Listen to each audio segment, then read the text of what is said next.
Hello mga kalapalap! Yan, so sukat time muna tayo sa aking client.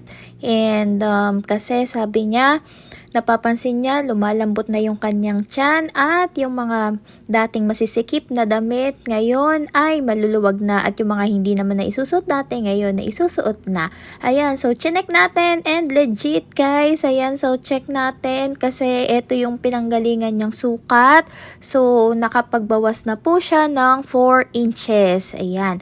And 3 beses po tayo nagsusukat, 3 inches up at 3 inches down. Why? Kasi kadalasan unang natatanggal ay yung back fat or yung palikpik na sinasabi yung nasa likod or yung kadalasan yung nasa gawing bra.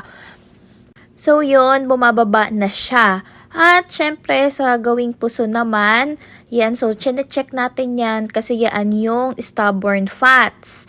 So mostly nandiyan yung mga visceral fats and luckily ayan, so dito siya din nagbawas. So on top of the belly button, dito nagbawas na din siya.